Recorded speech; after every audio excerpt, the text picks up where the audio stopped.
Hey everyone, welcome back. I'm T, And I'm Nessa. and together we are the Casual Fangirls. In today's episode, we are talking about the lovely second season of Netflix and Shonda Rhimes' Bridgerton, that came out a couple of days / weeks ago, and everyone, of course, is still, the ton is a buzzing with all of the with all of the reactions and all the comments about the second season of Bridgerton. But before we dive in, Nessa, please give everyone a spoiler warning. All right, guys. So y'all know how it goes down by now. This is your blanket spoiler warning for season 1 and season 2. So if you haven't seen either of those, please go back and watch it and then join in our discussion. Or if you like being spoiled, screw it. Watch it with us anyways. But we are definitely going to go in depth into season 2, but probably also reference season 1 as well, because they all tie in together. So with that being said, we usually do a recap for our shows, but because we're talking about an entire season, we didn't want to do that. So what we're going to do is we're going to use 3 to 5 words to describe how we felt about the season. So T, I'm going to have you start off. What are your 3 to 5 words for season 2 Bridgerton? I think my 3 words are messy. What was the other one I had? Anxiety inducing. And, or rather, instead of anxiety inducing, adrenaline pumping, I think is a better word. The adrenaline was up. And then I think like nostalgia, like it felt good being back in the world of the Bridgertons and everyone else in the ton. What about you? So I'm very surprised because I feel like we are finally on the same page to a certain extent, which is kind of interesting. So my 3 words were scandal, tension, and betrayal. So Betrayal. yeah. Interesting. Okay. Tons of betrayal, in my opinion. And we'll get to that. I can't wait for that take. I'm really interested to hear. We will get to that. Yeah. Cool. So I love it. Love those words. So those are our words just describing in general how we felt about the season. Yeah. So let's move on to the next. So when it comes to like being like I mentioned, like the nostalgia, right? Like as soon as this season opens, you see the B again, you see the Bridgerton house, and you're like back with all the characters, and they're getting ready for another debut, Eloise's debut. Being back into that world, like how did you feel about the setting and aesthetics? So like this season, we get to see like a lot more of Lady Danbury's home. We get to see the Bridgertons' country home. The fashion has changed a little bit. Some of the hairstyles have changed. Like what are your thoughts about just how the aesthetics have changed from season 1 to season 2? I loved being in Lady Danbury's home a little bit more because I think there's so much like mystery behind her and who she is and everything like that. So actually like having a lot of the scenes take place in her home, and especially the tea room, that pink tea room, which is popping. Like I want a pink tea room now. But I think they always create this kind of lush feeling of like opulence and high society, which I'm always here for. The Featheringtons are still as bright as ever. I did like going to Aubrey Hall. So we get to see the Bridgertons' country home, Aubrey Hall, which also gives us even more insight to like how rich they actually really are, because everybody is like in awe of this home when they first arrive, and when they get there, that is just like, oh, they're really telling us like they got money. Not only that, they invited full families to their country home for a ball where they put everybody up. Yeah. Like there's enough rooms. Yeah. They had enough space for at least 50 people, if not a little bit more. Like Aubrey Hall is crazy. And I think the way it went back then is that that's probably where they spent most of their time, right? Like my assumption is that the season in Mayfair on the Ton is 2, maybe 3 months out of the year. Everyone just comes for the summer, is how I've interpreted it, which means they're spending 8, 9, 10 months in Aubrey Hall. So this is where they spend most of their time. I'm not sure if I interpreted it that way. I mean, they do let us know that all of the kids were born there.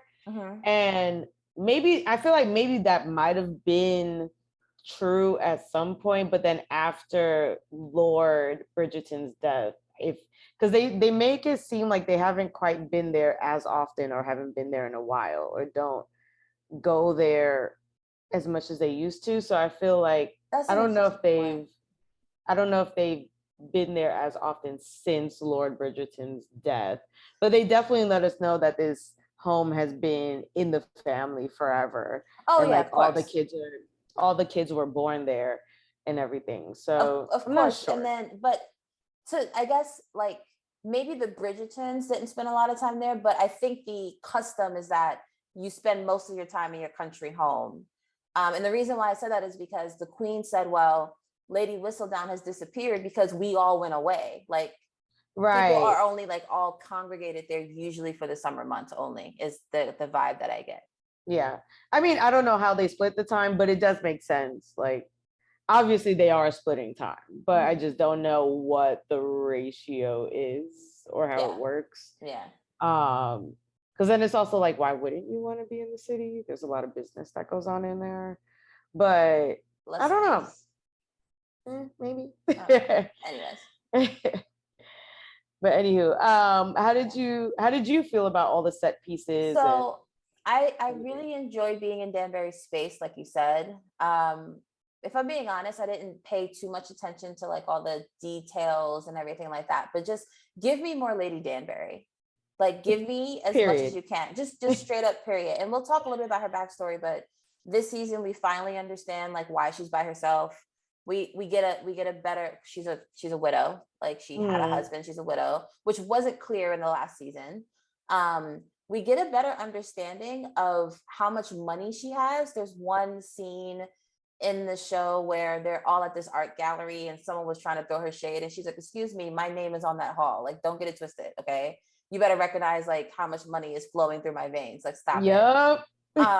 So I really enjoyed that. And then even if something as simple as like when she sees Daphne and Simon's baby, she's like, oh, look at my great godson or my great god baby. I didn't put it together that she was Simon's godmother. Like obviously that makes sense, but that was never explicitly said in the last season. So like just seeing more of her in general makes a whole lot of sense. Like and the one thing we didn't get like super clear on is her relationship with Mary. Like how close were they in order for her to feel so comfortable sponsoring her and her 2 daughters after all the scandal that came to her family? Like there's something there that they didn't really flesh out.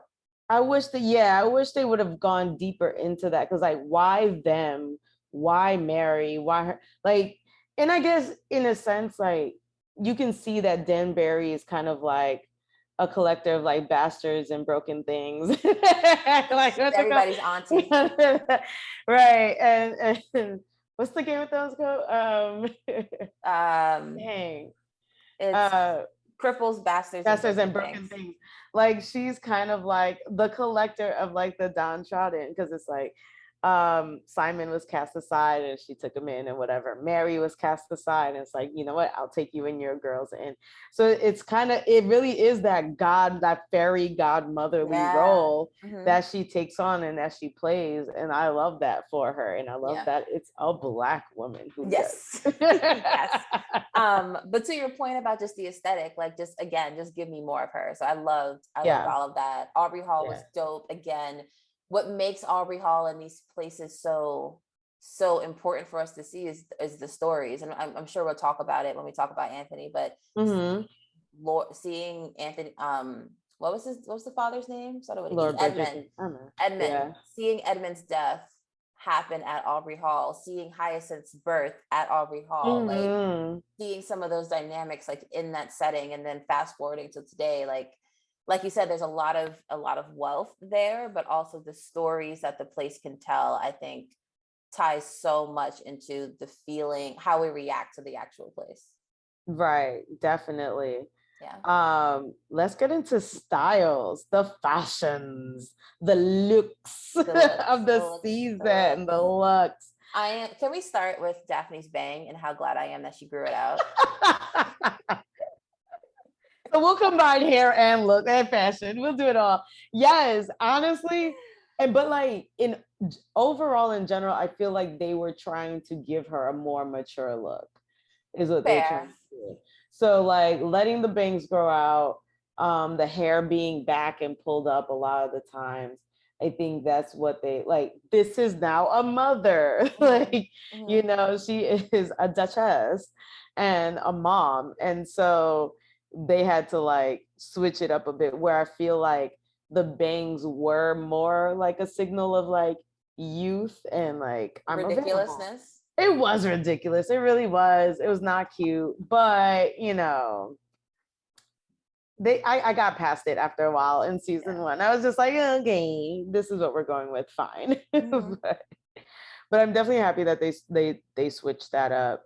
I liked seeing the Sharma sisters together, because I think what they tried to do deliberately was give Kate a bit more of like a mature kind of look, with her hair being up and like wearing deeper, darker colors, whereas Edwina would wear like lighter, brighter pinks and purples.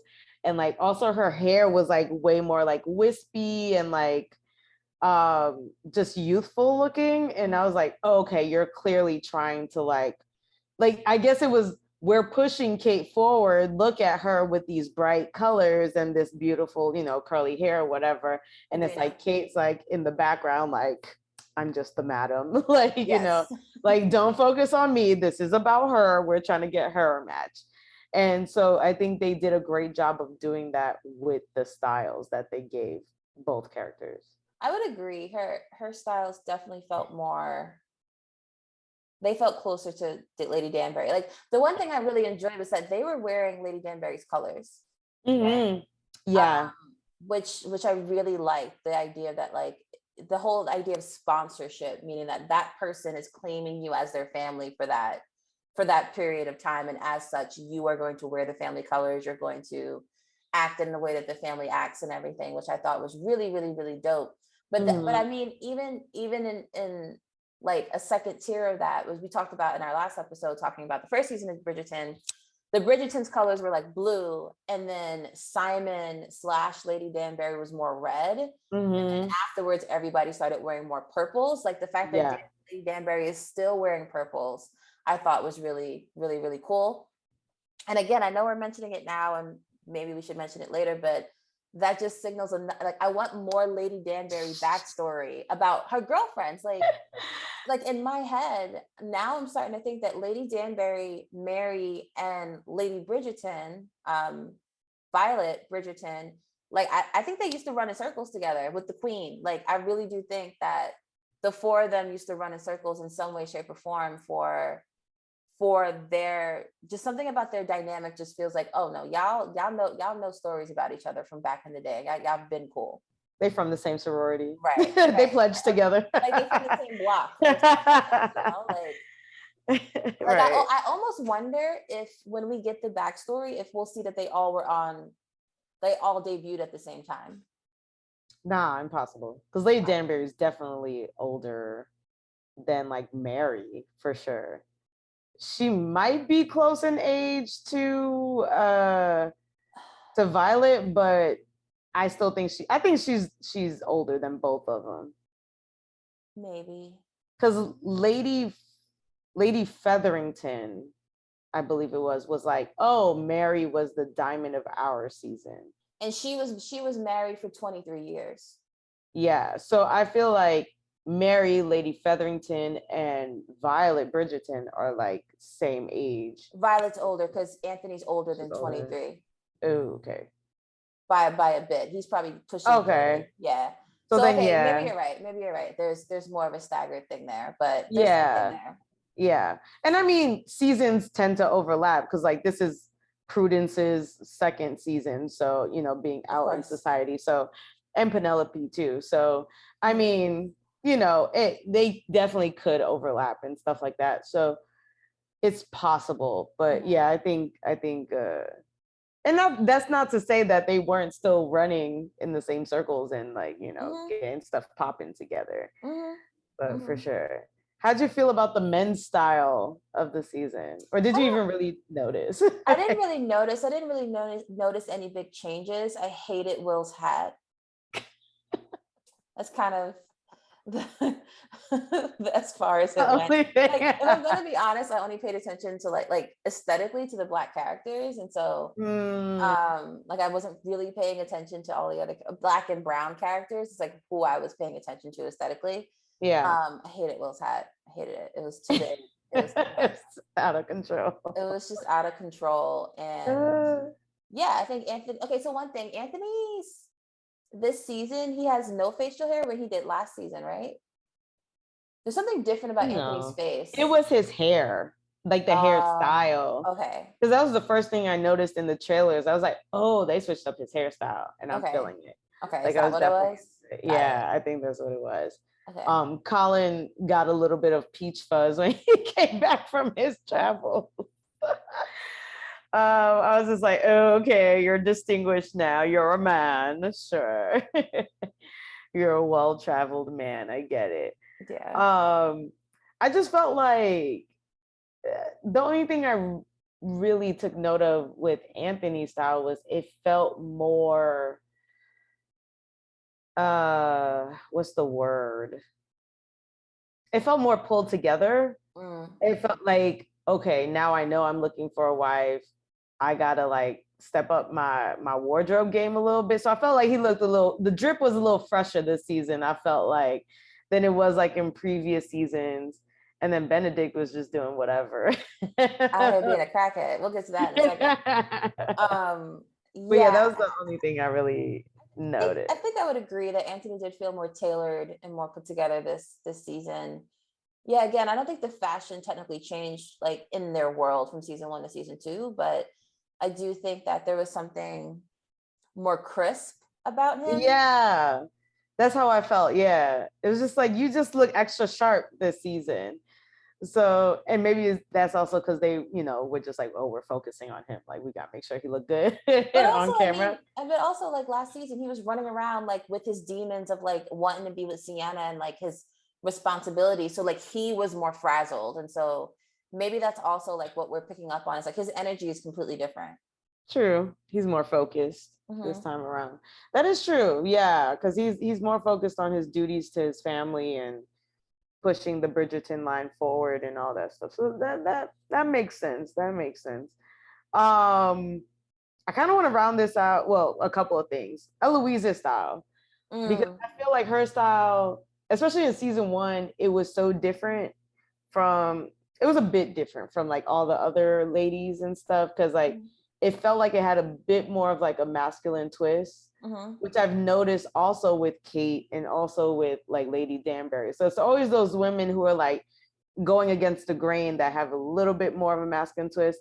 And so this season, it's like they were trying to put her in these like, you know, dresses with the feathers. She's out here peacocking now and stuff. Mm-hmm. And she just looks so uncomfortable. And like, even like the way she walks is just like, she's just so schlumpy as opposed to like when you see Edwina like come into the room and it's like shoulders back, head up, that kind of thing. And it's just so funny seeing those like differences between her and the other young ladies. Yeah, I felt Eloise was never more feminine than when you saw her with her beau, you know, like her Mm. with Theo, basically. Like Mm-hmm. in those scenes, I was like, oh, like Edwina, Kate, not Kate. Damn it, Eloise. At least I'm turning into a black auntie. You, the other one, not you, the other one.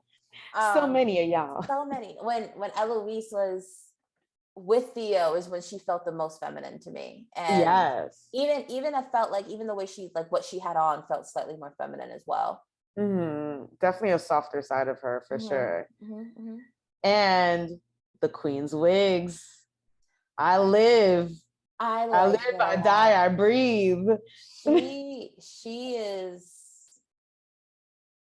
oh my god. And like to that point of her wigs and everything, and the scene where, you know, her and Edwina still has to decide if she's gonna marry Anthony or not, or whatever, right? Uh-huh. And Edwina's looking at all the jewels, the crown jewels, basically. And the queen goes, well, that's the crown that I wore, blah blah blah blah. Do you know why this is important? It's because it's concrete, it's tactical, like it's a tactical representation of power. And you know, she makes the, you know, the analogy with Lady Whistledown, rumors versus an actual sheet of paper that's more concrete. Crown, hair, right? Like her hair being the representation of her power and her, like, her femininity and like all the things that she stands for and all the things she's able to do, I think is so on point with her hairstyles. Mm-hmm. Oh, Just I love big it. and black and afro-y and Ah, tall and just taking up all the space and not a hair out of place. Like all of that put together, I think you're right, is yeah. such an important thing to call out.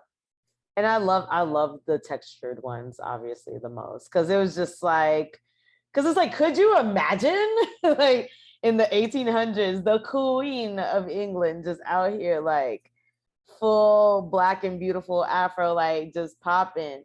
And the way they styled it, I think made it look very regal, very beautiful. And, you know, and they still gave her like some of those more like traditional looking kind of wigs of the time and stuff like that. So I loved seeing her switch up her looks and switch it up and everything like that. That was a great thing to see. And even like in talking about the fashions and the hair and everything like that, it was interesting too when like the Featheringtons were like low on cash.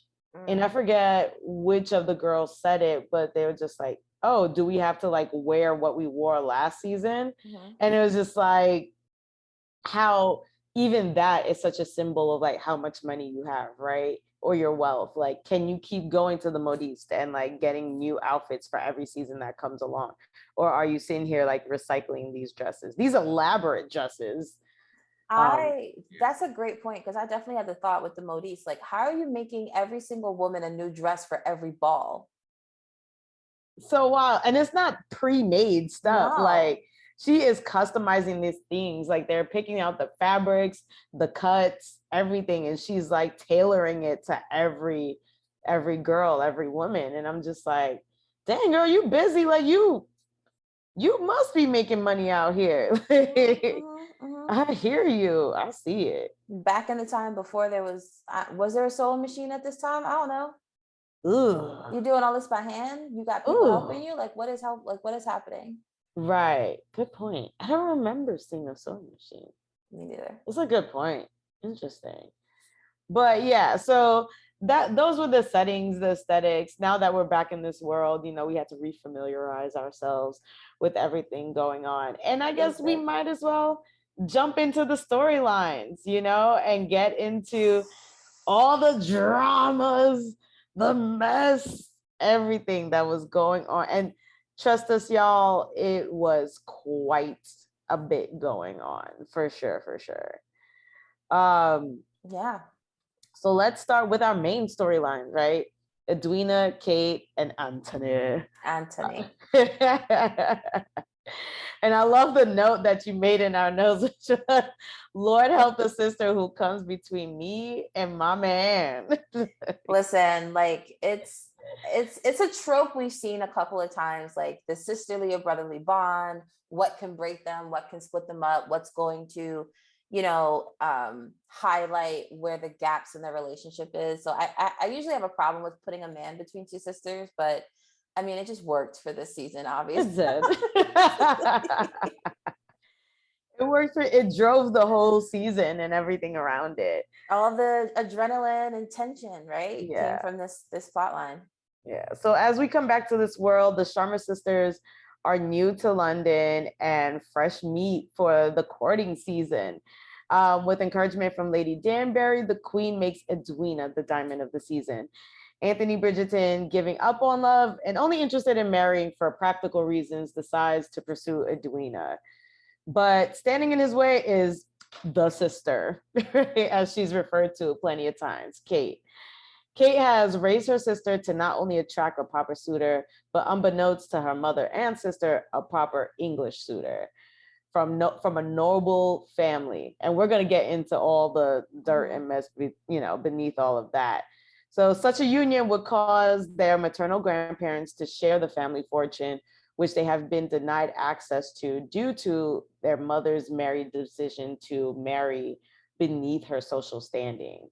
Edwina begins to fall for the Viscount, much to the chagrin of her sister, who begins to develop feelings for the Viscount as well. Although the Viscount feels tied to his duty and role as firstborn, he too burns for Kate.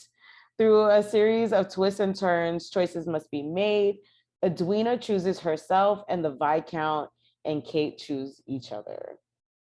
And that is our main story, like this love triangle that has formed. And like you said, is a trope that's been used over and over again. And I enjoyed watching it unfold. I enjoyed watching it unfold. I enjoyed the tension that their secret, like, little moments created. Like, even there's a moment where they're like passing by each other and like their pinkies almost touch. And I was just like even with like the swelling of the music, you're just like, oh, I feel the vibrations like in here. But, and this was kind of like a little bit in my nitpick section, but I'm gonna bring it up now because I just want to throw it out there. Kate is the real villain of the story. And that's just how I feel. Cause, and I will tell you the exact moment that I had this feeling. Okay. Is when, so like we're at the failed Bridgerton ball, right, in London. And they're dancing, they're having a good time, whatever. And by this point, Edwina already knows that Kate and Viscount have feelings for each other. And it's out in the open, at least amongst themselves. And so after they do this fun dance, they kind of stop. And Edwina's like, I'm still mad at you though. And Kate's like, oh, but you're being unreasonable.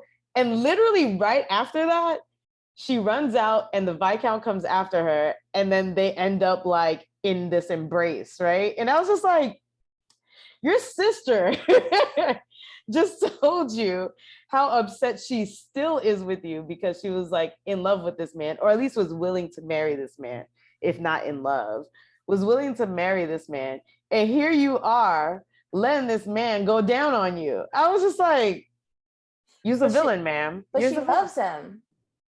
Okay, and all right, like, so that still makes you a villain. So that's actually a good point. Like, what are we defining as villain here? Like, there's a self-serving or self-preservation aspect to it, where it's like, forget everyone else's feelings.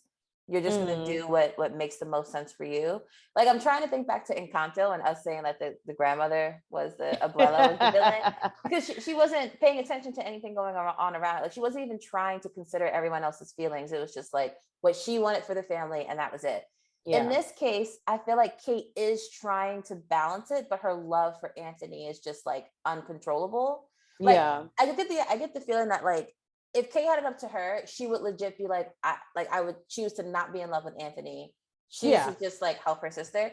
So to call her a villain feels like a little much, but I see your point. It was that moment. It was a villain moment. She's the perpetrator for a lot of and like, but like that, to me, that was like the culmination of everything, because throughout the entire season, she's having these secret like moments with him behind her sister's back, and even in front of her sister's face. So it cracks me up when Kate like finally knows the truth and sees how they look at each other, and she's like, did I miss this the whole time? I'm like, shorty, yes, you missed it the whole season. Like, it was in front of your face, those longing stares and stuff that they were having. So like, to me, that was the thing. And it was all these almost kissing but not kissing moments. And then like, you're just running to your sister and being like, nah, I don't think you should be with him though. Like, he's not the one.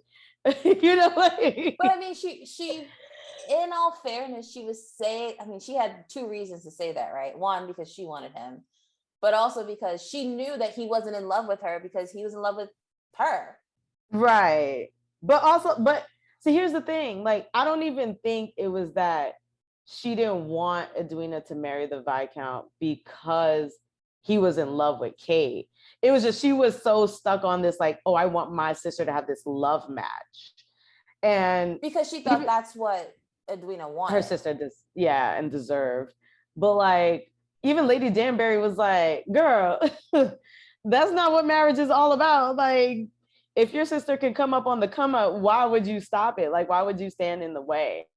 So I think even if Anthony wasn't in love with her, she still would have been like, oh, he's not gonna love you back or love you in the way that you would possibly want him to. So why pick him when there's all these other eligible bachelors and stuff?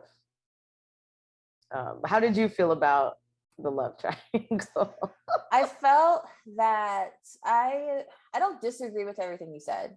I just think that we, like, Edwina, what do I want to say? I want to say that Kate was also right in a lot of it too. Like Kate, like what you just said, Kate saying that Anthony wasn't going to love her.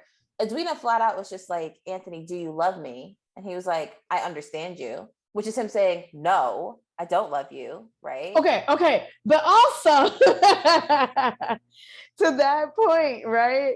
To that point, when they had that poetry night, the poetry slam at Lady Danbury's home, he like makes this whole proclamation and says to her, like, I don't think I could love you in that certain kind of way. Like, he says all those things.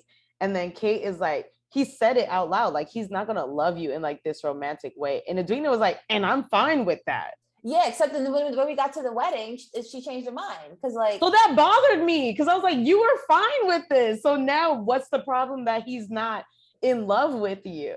I feel like she fell in love with the idea of him being in love with her. Eventually. I don't even think she was in love with him, honestly. No, I think she was in love with the life that he could give her. And she was in love with the idea that this man loves me, so I have a love match. So what I'm saying is that I don't think we are like holding Edwina accountable as much as we probably should be. Because I mean, the way I see it is like, I think Edwina was in love with the potential of everything. Yes. As most women tend to be. Yes. And I feel he don't love me now, but he could. But we need to be held accountable for that type of thinking. That's stupid. It's a stupid way to think. And we know this. But again, if what you're saying is true and she fell in love with the potential, why when we get to the wedding, she's like, do you love me now? And he's like, nah. He basically was like, no, we are going to, he's like, when your sister gets out of here, we're going to grow closer to each other, which is the exact same page Edwina was on, like you said, when he did that poetry reading. So she changed her mind. Or is it because she found out that he was actually in love with someone and it happened to be her sister? Oh, I mean, I thought she was operating under the pretense that he already loved her. I didn't feel that way. Okay. But I think it's like, because it's one thing, right, to be with a dude and like, you're like, all right, he don't love me yet, but he could learn to love me. But then to find out that that same dude is actually in love with someone else, it's like, whoa, wait a minute. So that space is already occupied. It's like, you do have the capacity, you're just not giving it to me. I'm sorry, was it trigger warning for women? Trigger warning. We've dealt with F-boys. Trigger warning for several situations. Listen, this entire season came at me, especially with Kate and Edwina's relationship, like outside of the love triangle, that responsibility bit, girl, you know my life. Oh yeah. And losing a parent and having to step up, that whole like Kate, Anthony, I need to take on the family's responsibilities. Oh my God, did that speak to me and had me in tears the second time around. Like, but in any event, yeah, I think Edwina needs to be held accountable for living in a fantasy world to a certain extent and not you know, like some of that is Kate's fault because she was purposely trying to keep Edwina in this like fantasy world where she doesn't have to be worried with all the harsh realities of their situation. Yeah. But Edwina felt like she was just like, I will learn, we'll have a good life together, and that's what I want. I want him. Right. Never did she say, I want a love match, I don't think. Or maybe she did, but I don't feel like she ever really truly said that. I think she would have loved that, and I think it would have been great. But I think she also understands like the politics that goes into marriage. You actually brought up some great points. So I think we should also give the audience a little bit of a breakdown into like the family dynamics, right? Yeah. Which is so the Sharma sister's mom, Mary, ends up marrying someone beneath her social standing, which causes Mary's grandparents to disown her. Mary's parents. Sorry, Mary's parents, you're right. Sorry, Mary's parents to disown her and cut her off. And she runs away with this man who happens to already have a child, Kate. They run away together to India, and that's where they live their life. They have Edwina together. And, you know, eventually the father ends up dying. So this is where Kate starts to step up and kind of take the reins in terms of where is the family going and how are we going to survive? Because they spent years struggling and shielding Edwina from that and grooming Edwina, much like how Daphne was groomed in the first season to be put out into society, grooming Edwina. And it's important to also mention that Mary never treats Kate like a stepdaughter. Like she fully embraces her, fully accepts her, loves her. She says, that is my daughter. These are my girls. And don't let nobody else make, you know, any type of differentiation between them. So there is a lot of love between all of these women. And part of the story is watching their dynamics develop and change, but also watching how they care for each other and take up for one another. So when they come into town, there's all this buzz because it's like, oh, Mary's back. We don't talk about Mary. No. That's basically the vibe. What's the vibe? Because it was like, ooh, how could she show her face back here again? And all these kinds of things. And so, like you said, Kate feels a lot of pressure of making sure that Edwina marries well. And it turns out it's because she's been in contact with the Sheffields, Mary's parents, and they were like, listen, if you get her to marry an English nobleman of good standing, we will, you know, pay her dowry. We will bring y'all back into the family. Y'all will have access. Not all of them. Only Mary and Edwina will be brought back into the family. True. And they'll be able to have access to, you know, connections, family, fortune, all that good stuff, right? And Kate is always like, I'll just go back to India and I'll figure it out. It's fine. Kind of thing. So she keeps this secret from both Mary and Edwina. Which is ridiculous. Also in my nitpick section. Yeah, because I felt like it was unnecessary. It really wasn't necessary at all. And her reasoning was, oh, I don't want Edwina to feel the pressure of having to marry just anybody. Like, I want her to find a love match and all these things and whatever. But honestly, and that part I kind of get, but honestly, I don't think it would have changed much for Edwina. Like, I don't see how it's a big enough thing to really like keep as a secret. It didn't make sense. Like, I could understand if maybe Mary was more like, I never want their money back. They disown me. I don't care to talk to them ever again. Like, if there was more animosity there on Mary's part, then I would be like, oh, I understand why Kate never brought it up. But without that, it just felt unnecessary. Like, so I will add that I kind of get it too about not wanting Edwina to have the pressure, because think about season 1 and Daphne's pressure. Yeah. To marry someone of note, because it affects her sisters, it affects her family, right? I think the reason why we're like, that was ridiculous and unnecessary is because we see Edwina to be someone who's able to hold two truths in hand at the same time. I understand that if I want to have a comfortable life and I want my mother to have a comfortable life, I need to marry a nobleman of good standing. But at the same time, I'm an individual and I'm not just about to marry anybody, right? Like we see Edwina to be able to hold those two things to be true. It was on Kate to underestimate her sister and her abilities to be able to like run her life in a way that makes sense for her, right? That whole speech she gave at the, when she was telling them she didn't want to marry Anthony anymore was just like, I can make my own decisions. You just won't let me, basically. That's what she was saying. But I do think Edwina, I think that us being like, why didn't she just tell us? Because we see Edwina as being someone who's like, all right, that ain't nothing but a word. I'm gonna find somebody and I'm gonna like him. That's fine. Yeah. Right. Whereas Kate was just like thinking, I guess, that Edwina would do what Kate would do. Kate would just marry anyone to make sure that her family was safe. Edwina, because she never had to do that, probably would take more time.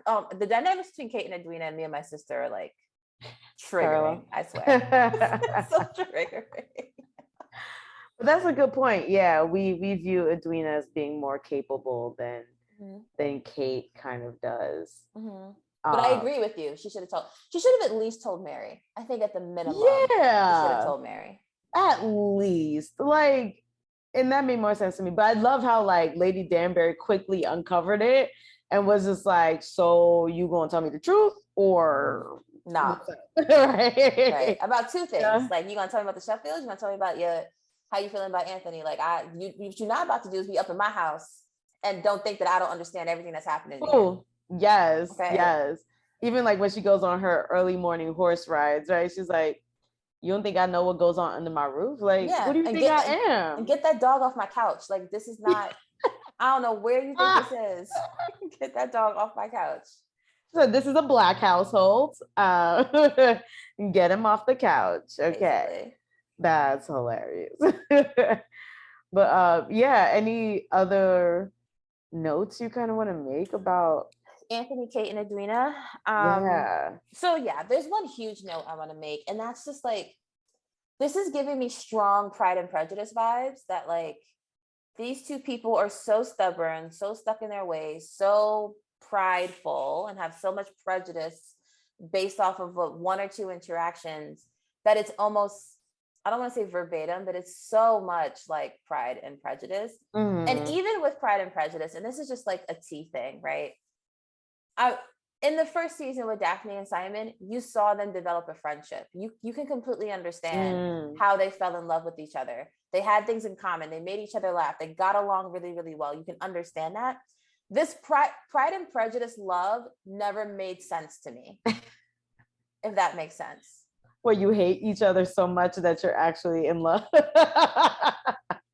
We make a great match. You vex me. Why do you want to marry someone who vexes, who makes you angry? At every turn. Where is the love in that aspect? Is it just like this person sparks this like passion in you, and so you're like going with that feeling? If that's the case, then I guess that makes sense. But is that love? And I don't want to turn this into a whole philosophical debate, but Edwina, not Edwina. Kate and Anthony obviously have a lot in common. Like, Anthony said this thing of just like, our places in society match. You're the diamond, I'm the Viscount.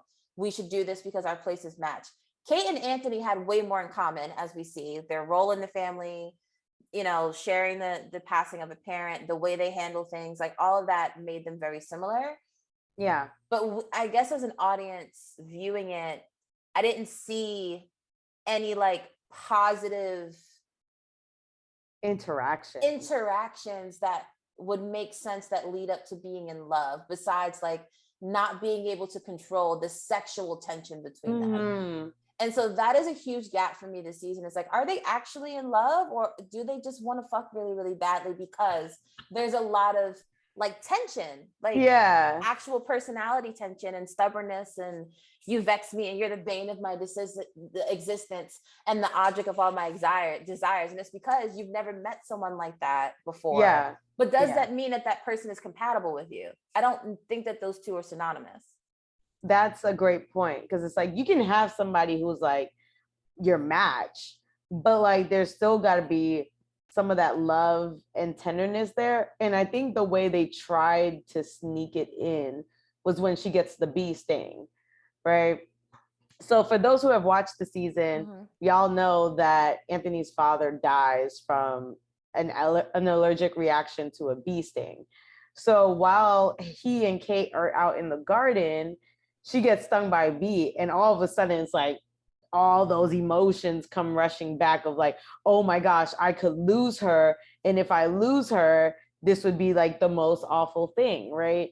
And I think that was the show's turning point of being like, they're in love. Because look at how much Anthony doesn't want to lose her and is so afraid of losing her. But like you said, it's not enough to truly convince us that they're in love. So I actually would want to, I don't agree with what you just said. I don't think that that's the moment. I think when she falls off the horse is when he's like, oh my God, I might lose her. Right? But the bee sting comes first. The bee sting comes and first. And the way he reacted. But here's my comment though. Will he react that way with anyone based off of the trauma? I don't think so. I do. I think he would have reacted. I think he would have been just as in shock, because really what they did there was they tied Kate to his trauma, which I don't like.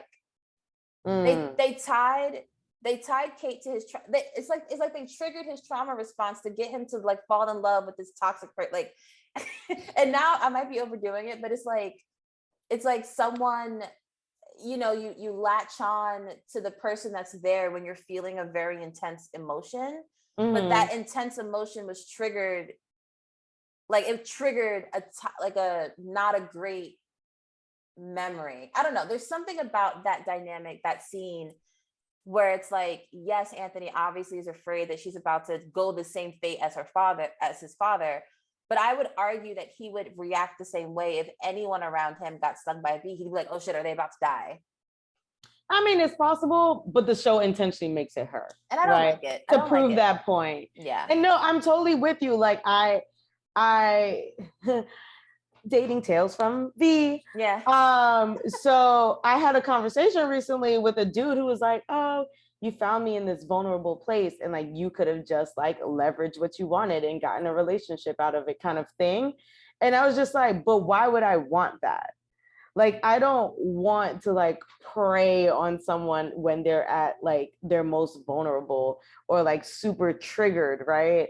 And then the only reason why you're with me is because I was there for that moment. Like, you need to be willing to accept me in all aspects, in all situations, because once you get your confidence back, or once you get back to, a higher place, then then what?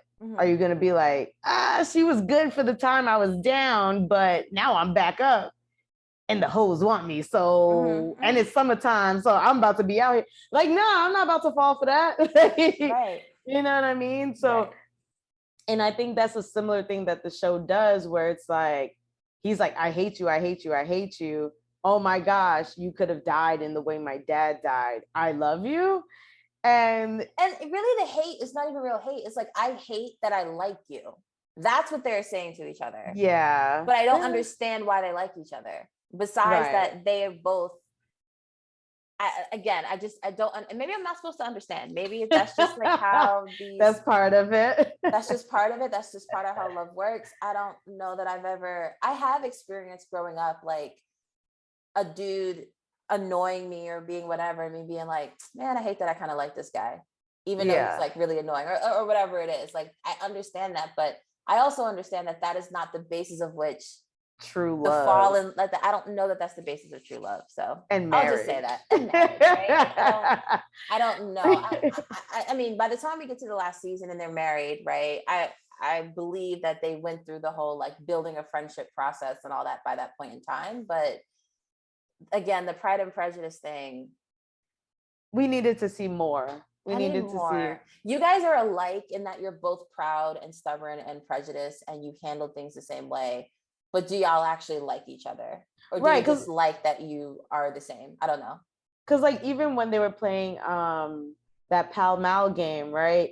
It could, even if they had snuck in a moment where it's like they're super competitive, but they look over each other like, I'm having fun or something. You know what I mean? Like it just felt so disdain. Like there's just so much disdain through the whole thing that I was just like, nobody seems to be actually having, like, y'all don't seem to be actually having fun. Yeah. At least not fun together. Yeah, right? and they definitely could have put that in with like afterwards. Like to your point, that's a great, like, I didn't write this, but if I did, right? That's a great one. But even to build on that a little bit afterwards, when Edwina ran off because she wasn't doing well at the game, and she thought Anthony was gonna think less of her because she wasn't good at the game. And then he kind of reassured her. He was like, oh, like I actually expected you to finish sooner. But if he would have said something like, I still had a lot of fun. Your sister is like really spiritful and she made the game fun for me. That would have been a way to signal. Edwina would have been fine with it at that point. She's like, oh, great. You guys are getting along. Right. Stupid. But anyways. Kate's the villain. Right. But it would have signaled to the audience that Anthony was like, oh, like I like this girl's spunk. Like I have fun with her. Even though I don't like her, she's bothering me. Like damn it, I hate to admit it, but I actually had a good time. Something as simple as that, I think, would have been a long way. We needed those moments. We for sure did. Yeah. I think we touched on everything. Well, most things anyways, when it comes to that whole storyline. One last thing that I'll mention, and then we'll move on for sake of time. We did not get a lot of sex, and like not as much sex as I thought I was going to get between them, or in the season in general, honestly. And I saw a meme somewhere that said Bridgerton 2 is more like life, less sex and more panic attacks. And I was like, true story. Yeah. True story. It definitely was that. And I mean, I think it was also hard to put in more sex because they don't get married until the last episode. So whereas with Daphne and Simon, they get married sooner. So now we've got like a full episode of pure sex scenes. It was just like straight porno for one episode. It was so much. Like on rewatch, it was too much. But to your point, even in the first season, we got Daphne masturbating. We got and like all her like visions of like Simon touching her and her just thinking about him. Like we could have got some of that with, I mean, maybe not with Kate because she was sharing a room with her sister. We won't talk about that, but like we could have gotten a little bit more of like just her dealing with her own sexual feelings for Anthony, or Anthony dealing with his sexual feelings for her. Yeah, I just think like it would have been, you know what would have been cool, and this just occurred to me. And at some point I'll get more structured with this like section of the show where we do like, I didn't write it, but if I did, it would have been great to see Daphne try to impart some of that like wisdom that she didn't get from her mother on Edwina. Maybe we'll get it with Eloise, maybe. But remember, Daphne had a really big issue with not like her being shipped off to marriage without knowing anything about sex. Right. And I think that would have been a nice like full circle moment to have her interject somewhere. Yeah. To get, we'll probably get it with Eloise. This is a prediction now. We'll get it with Eloise. Yeah, I think it's gonna be saved for Eloise because like Daphne doesn't know how like Mary operates. She doesn't know how like Edwina's mom operates. Edwina might be in on the note. Maybe Kate might have let her know a little something too. So we don't quite know how far her naivete stretches, but like she probably also wouldn't feel like this is my place. Or this is my role. You're right. Especially when like the whole time she's just like speculating that Anthony's like yeah, exactly. Yeah, so I think we'll leave it at that. Yeah, we touched on pretty much everything. That was quite a bit because that was the biggest storyline. So of course that's where we're going to spend the most time at. The second largest storyline is probably Lady Whistledown herself, right? Lady Whistledown, who we know in the audience to be Penelope Featherington. In the last season, the audience finds out that Lady Whistledown is Penelope, and everyone's like, get the fuck out of here, right? And everyone's like, no, it's not her. I don't believe that. And then this season, we actually get to see some of it. So Penelope, or as I like to call her, by any means necessary, or put some respect on my name, because yes, by the end of the season, she's a bad bee, I'm gonna tell you. So through the season, we get to see Penelope operate as Lady Whistledown. She continues to expose all the secrets of high society as she struggles with keeping her identity a secret from everyone, but really from like the people closest to her family and her best friend, right? After publishing gossip about Eloise, which we'll talk about why she had to do that, they get into a huge fight, and Eloise finally figures out that Penelope is Lady Whistledown. And the way the season ends is Eloise is just like, I don't want to be your friend no more. Like, don't see me, don't say nothing to me. As soon as if you ever say something again, it's on site. I'm gonna have to fuck you up. Like, that's basically what Eloise was saying to her. She said, if you see me in the streets, shawty, you don't know me. basically, stay away from me. And so the last scene of Penelope we get, like right after they have that argument, Penelope's like really, really sad, obviously. And she's, it's obvious she feels like she lost her best friend. And then she like denounced ever writing about gossip ever again. And we see that was a lie. Yeah. Because she picked up that pen at the end of the season and was just like, I might be silent for a little bit, but you ain't gonna silence me forever. So a lot of twists and turns with Penelope's whole arc this season. I think if we were to start somewhere, the thing that stands out the most is like, here's the thing I wanted to bring up. Mm-hmm. Her family is selling candlestick holders in order to make ends meet.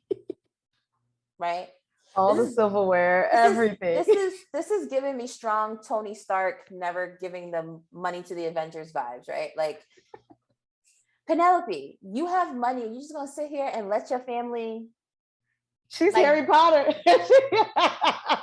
Harry Potter. And her family is the Weasleys, bro. Weasleys. Okay.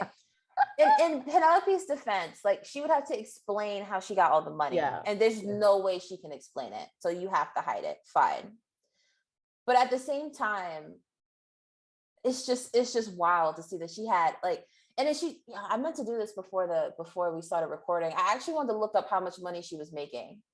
Which, damn it, I might just do it now while we're talking, because it's important for me to understand what she was making. But yeah, what were your thoughts on Penelope's whole thing? But like, even to continue like how you were talking about the money and stuff, like at the end of the season, Eloise uncovers like her hiding spot and like sees all the cash and is like, girl, where you been getting this money from? Like, and you just sitting here hiding it. So like, yeah, you're absolutely right. She definitely pulled a Harry Potter and was like, I've got all this cash, but I'm not gonna help y'all.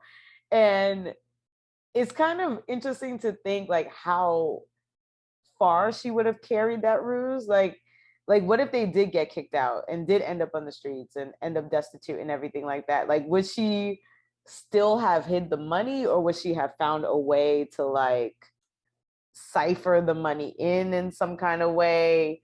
It's kind of interesting to see how long she would have carried that out should they have been put out in the streets.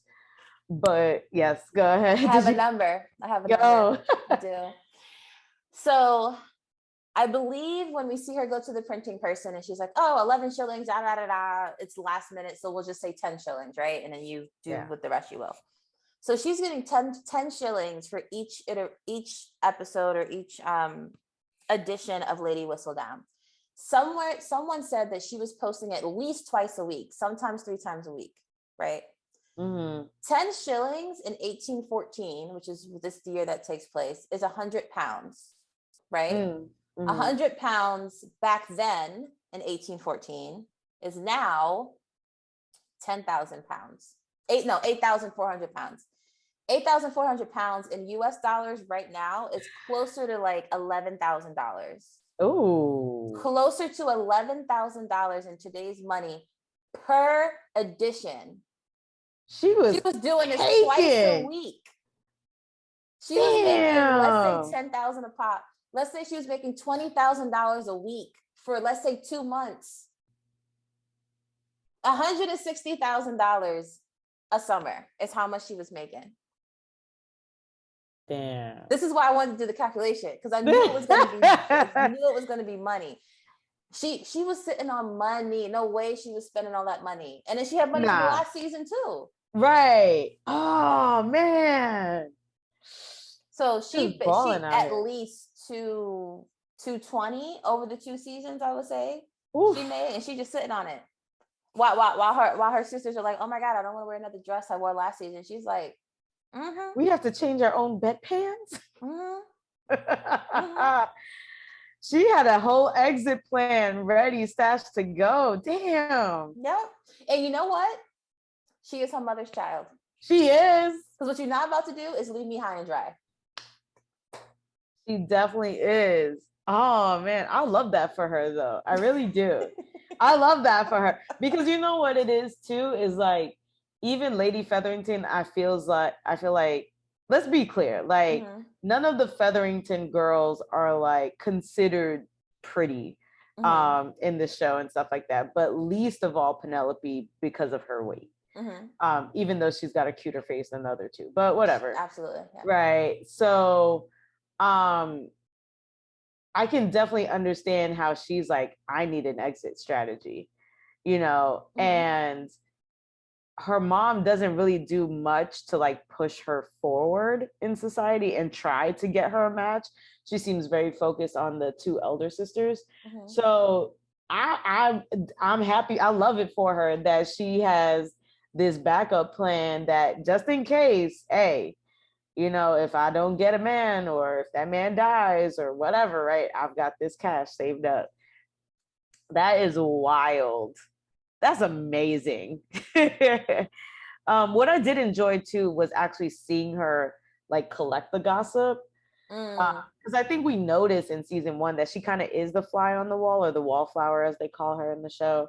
But like, now that like we are her ears, and it's like, as she's standing back against the wall, you hear everybody talking like, oh, I heard that this person lost, you know, this amount of money, or and not even people, but like the handmen and the hand ladies, like you saw Lord Fife in the closet with Lady blah blah blah, and it's just like, yeah, of course every person in the vicinity is going to be gossiping about everything that they see. I love that. Yeah, because this is their time to be social and be together, and it's not like suspicious, right? So everybody's handmaids and you know, servants and stuff like that are intermingling with each other, but it's not suspicious in any kind of way, because all of their people are there. So I loved seeing that aspect, and her just kind of like mentally taking note, like, ooh, that's juicy. I like that kind of thing. That was fun to watch. So as you were talking, I was doing a little bit more math, right? You know me. So now I'm sitting here like, oh my goodness, yes. Let's be clear. If it was you and I in this world, I would have found Lady Whistledown. Like, don't get it twisted. Okay, I'm fully confident that I would have gotten real close. Yeah. Real close. Anyways, okay. So what I want to be able to articulate or calculate is how much money do the Bridgertons actually really have, right? And someone said, I think Colin said, like, why are you tripping about the money, Anthony? We have 120, right? And I thought that to mean 120,000 in whatever currency that they're talking about. And it reminded me of Pride and Prejudice when Mr. Darcy was making 10,000 a year. So 10,000 a year, 10,000 pounds a year back in 1813, 1814. This is set in the same time frame as Pride and Prejudice. Yeah. 10,000 pounds a year. Mr. Darcy had $800,000 a year. Okay. Yeah. So if we think that when Colin said we have 120, that's $120,000 a year, millions and millions and millions and millions of dollars for the Bridgertons, right? Like a lot of money. So yeah, I mean, but and to speak to that too, I kind of wish, because like we saw how the Duke gets his money, right? He gets taxes from, you know, the township that he oversees, whatever, Viscount however. is the same thing. Okay, gotcha. So he's Yeah, collecting yeah. taxes. All these levels of like the Viscount, all of these titles are titles in government, Okay, basically. Yeah, I looked that up a while ago. So the thank you for Viscount, explaining that. yeah, Yeah. the Viscount is like is below a Duke, but still Ah, like up there. okay. And he's collecting money. He's collecting taxes. That's what he's doing. And I would believe it'd be all the land surrounding Aubrey Hall would be my assumption. Mm, okay, that makes sense. I got you on that one. Mm-hmm. All right, makes sense. Also to note, something to make note of is that Penelope recruits Madame Delacroix, the modiste, to work with her, which is genius. And I love the sisterhood. Because if I eat, you eat too. And makes a lot of sense. And her reasoning is that like you have a lot of delivery boys coming in and out of your shop all day and nobody questions it. So if I just sneak my little pamphlet in there, you know, it can get to the printer and I don't have to be seen like actually going to the printer myself because she gets caught by Madame Delacroix. And I love how she's like, I'm a discreet woman. I ain't seen nothing. I don't know what you're talking about.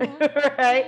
And that wins the trust of Penelope. So they end up working together to make this happen. And of course, you know, Madame Delacroix gets more business driven towards her and everybody gets paid. And it was just Everybody's such making a, money. Yeah.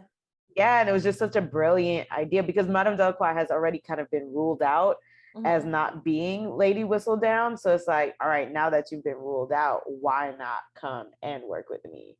And I thought that was just a brilliant, brilliant plan. How did you feel about her involvement I with? liked it. I liked it a lot, but I thought that it was I didn't see the benefit from Madame Delacroix after Lady Whistledown already said that her shop was really, really good. Like the Yeah. risk, I didn't think the risk really made up for it all the way. But I get it, like supporting another woman in business and helping someone to make money and all that. I give props to Lady Delacroix for doing it, but I thought the risk was almost too big for her to do it. I think Madame Delacroix also likes the adventure of things. Because if we think about season one, right, who's her best friend? Sienna, an opera singer, another woman who's making means for herself, right? But also like we catch her at like those sex art parties with Benedict. So I think she kind of likes the thrill of things. And even though it's like a little bit scary, I think it turns her on a little bit that she gets to kind of be a part of this thing. And but that does make a good point because she doesn't get a cut of the money, I don't think. I mean, maybe she's getting a little bit. Maybe she is paying her, but I don't know if it's enough for her to risk her business. Yeah, fair enough. And, So and that was articulated when the block got hot, and Madame Delacroix was just like, "You're about to go up against the Queen. I didn't sign up for that." yeah, she was like, no thanks. Right. So yeah, the part that was kind of disappointing for me is that I was hoping because they're developing this friendship or at least association that we were going to get more of Madame Delacroix's backstory, and we didn't get any of that. We didn't. I wonder if that'll come into play when we get to Benedict finally. Possibly. But then even with that, right? She like played Benedict to the left. She's like, oh, that was last season, my dude. Moving on. And like that, even that interaction was so weird to me because not that I thought they were in love or anything like that, but just the way that she kind of skirted him. I was just like, what's up with that? And I kind of thought at some point that it was gonna be like, oh, she went away to like get a botch abortion or something. I don't know, but like that was on my brain. And then like now she's come back and she's like, nah, you got me knocked up the first time. I'm not messing with you no more. I didn't go that far, but I definitely went like she left to go visit a man or something. Like there's something she has a life that she was going to check in on that she felt like would complicate situations with Benedict, was the vibe that I got. Yeah. Maybe she could have went and got something done. I don't know. But it was just odd for her to come back, and there wasn't even any flirting. There was no sign of any type of affection or. But also, they were in the Bridgerton house, and she's gonna be uncomfortable talking about it with her family around. Like, he's not, but she's gonna be like, "Can we? Can we not do this here?" Like, maybe she ran into him on the street. She would have had a different attitude towards it. Maybe she still would have shot him down, but like would have been like, no, not like, I need to leave. Like, yeah, brother's so like, even when Anthony asked him about it, Benedict's just kind of like, like, and I'm like, so we gonna pretend like y'all wasn't smashing for like 3 whole episodes last season? Like, it was an odd choice to me, I guess is the best way to put it. Like, I just didn't understand why they brushed it off in that kind of way, but I guess people do that in real life all the time anyways. I guess so. But bringing it back to Penelope, how did you feel about her choice to write about Eloise? It made sense. It did. It was messed up, but I thought it did. I thought it did too. I thought her only other option to, when Madame Delacroix said, just turn yourself into the queen, and she's like, the queen won't listen. It's like, you can make the queen listen. Don't act like you don't know how to make the queen listen. Like, stop it. But I also think that if she wasn't going to do that, then that was the only option to get Eloise out of that trouble. I kind of feel her on she couldn't make the queen list, because, like, let's be honest, the Featheringtons is not cared much for, like, in society. And so whereas there's a way you can do it. Like, if her next edition was like, the queen is obsessed with me, she could, the queen is obsessed with me, she would have given herself away to Louise if she did this. The queen has targeted someone in the ton that she thinks is me. Eloise would obviously know that she only told that to Penelope, so it must be Penelope. But if she would have said something that said, like, I'm ready to give myself up, like, I'll come to the palace, or like, meet me here, or whatever it is, she still could have gotten the queen's attention that way. I feel like she would have got the attention, but I don't think the queen would have believed her. I think because A, she's a Featherington, B, she's not considered like beautiful or anything like that, or like, and I hate to say it this way, but like, of value. That sounded icky. But like, versus where, like, she's willing to have conversations with Eloise, right? And I think she thinks of Eloise as having a certain intellect, where, not that people think Penelope is dumb, but nobody really sees her as an intellectual kind of being, because like nobody cares. At the end of the last season, we were like, get the fuck out of here, it's not Pen. Yeah, because nobody cares enough to even get to know her on that level. So even Colin, who has Penelope writing to him all the time, still overlooks her in such major ways that is just like when he, and we'll get to this, but I would never court Penelope. Right, but we'll get to this, but like when he goes to visit Lady Crane, Marina, and she's like, you have Penelope right in front of you all this time. And he's like, who? What? Huh? Her? And I'm like, the person you've been writing to this entire time. Like, she's just not on anybody's radar. So I think it would have been extra, extra hard to. That's a good point. Truly convince the queen. So like, I get why she felt like that was her only option.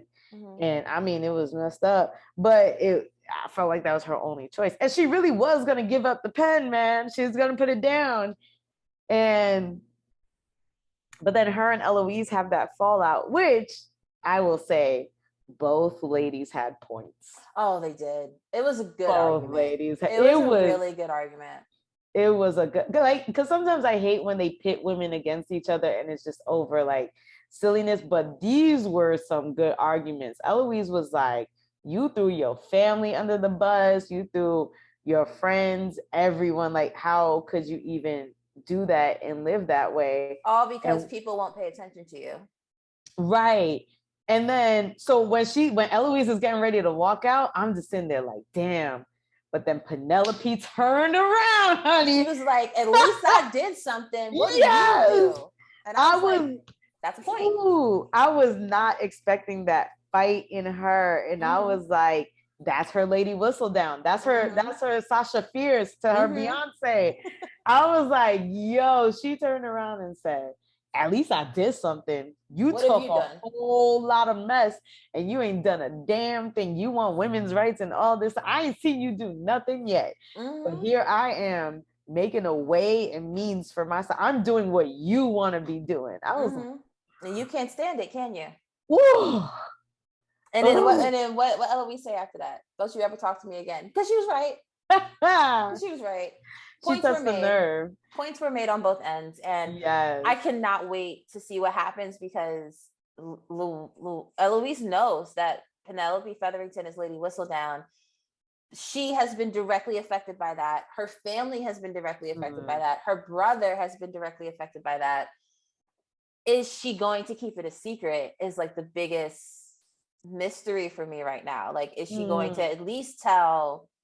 Like, really, is she going to tell everyone? I don't think so. I don't think Eloise has it in her to tell the entire ton that it's really Penelope. I don't even think she'll tell the queen, honestly. I do think it's more probable she'll tell Colin. And how that would play out would be really interesting. I agree. I think that's a big possibility for sure. Or Benedict. You know what? Maybe Benedict more than Colin, because I think they made a point to show that they really built a bond this season. Yeah. And so, yeah, I think it might be Benedict more than Colin.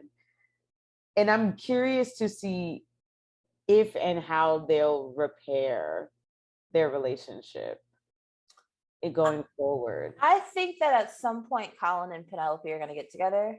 So I think. You think so? Yeah, I do. I do think so. You think love will conquer all? I do think it'll happen. I think that it'll happen when Penelope makes a transformation. And I'm not even saying like she loses weight or whatever. That's not what I'm saying. I think when she finally recognizes her own value and she begins to show that outwardly is when I think it'll click with like her and Colin. I think she's standing in her own way with Colin personally. It's like how I feel about it a little bit. How? Because she can just say that she likes him and she doesn't.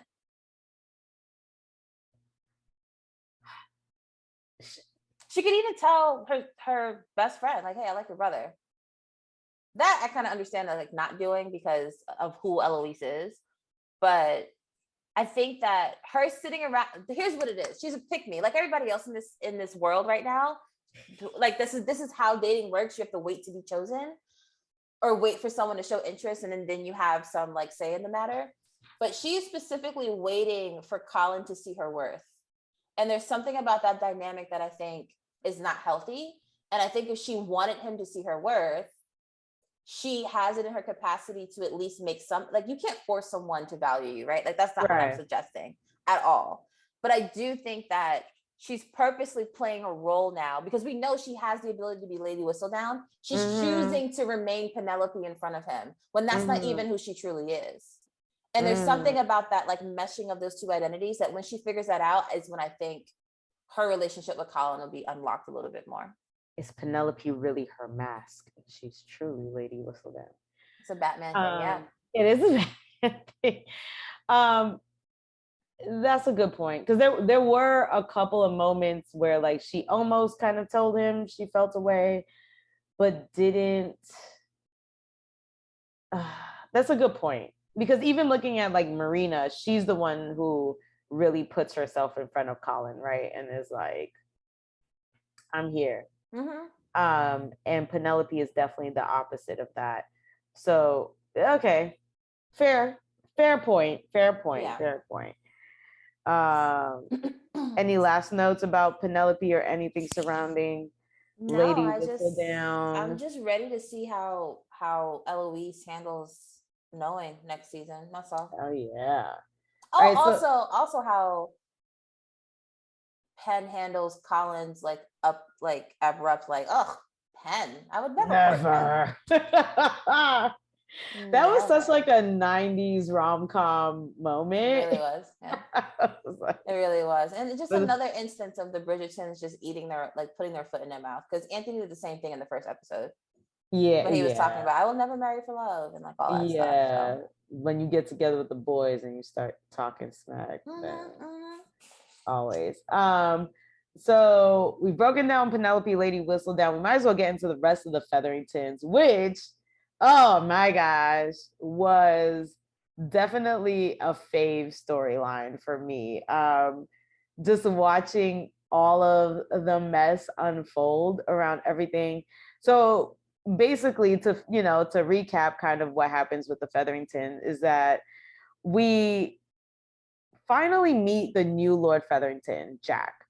And he's a cousin of theirs. And after Penelope's father has died, he's the one who's now going to come and take over the family affairs and run the home, basically.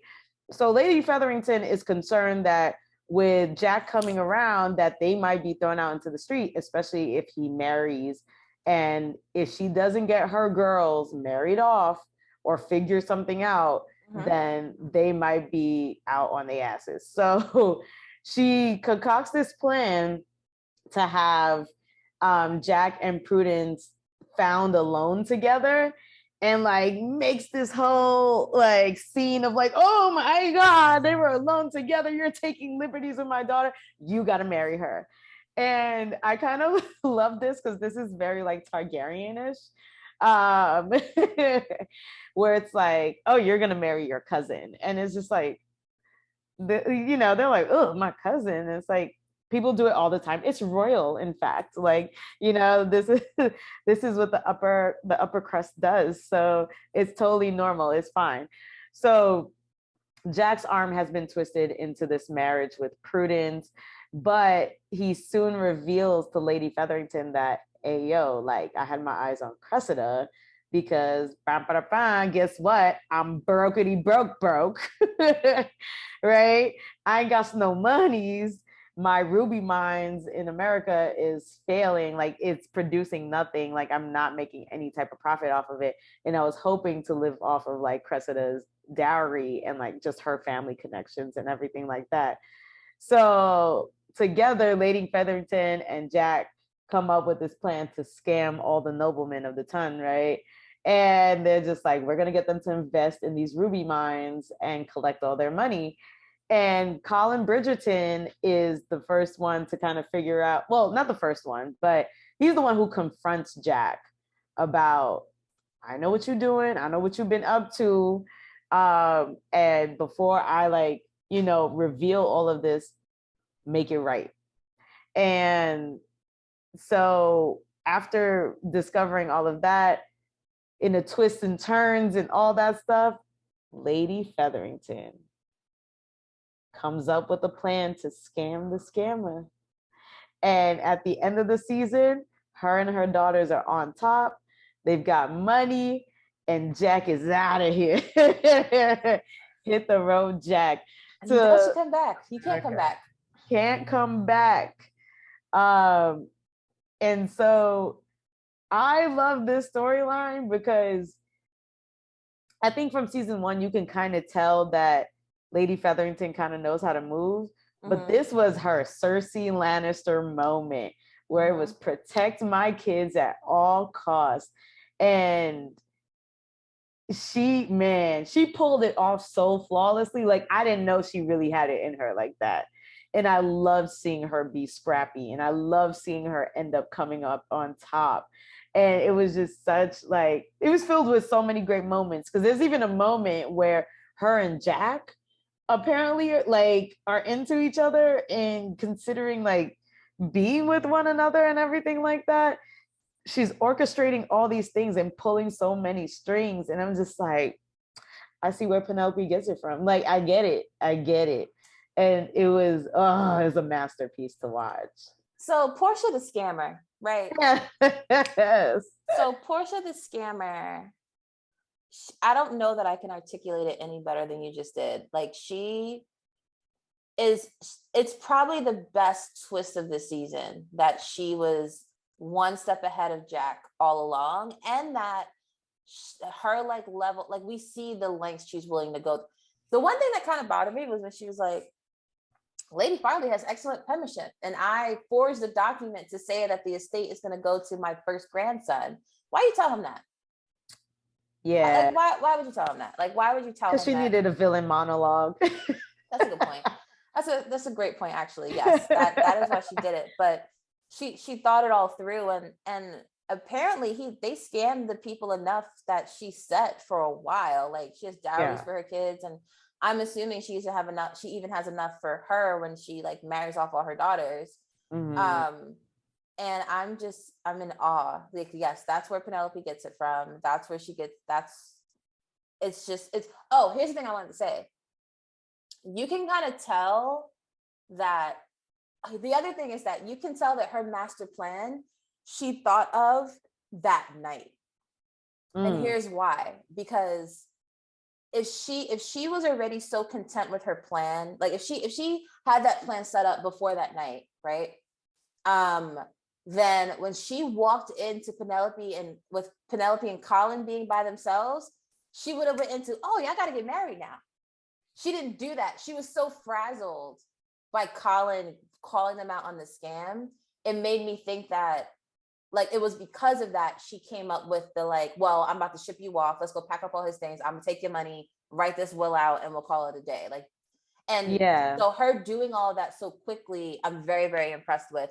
But I also recognize she lost out on an opportunity. I was really expecting Portia to be like, oh, again, my girl is here with a man. And like, Mr. Bridgerton, your family can't afford this level of scandal. You have to marry Penelope. And it would have been, I mean, Penelope would have been happy. Colin would have probably been like, this is messed up, but like, Pen's cool. I guess it'll be fine. Like, I really thought that's what was about to happen. I thought like we were like, the beginning of next season would be Colin and Penelope trying to figure out like their thing, because Portia forced them into it.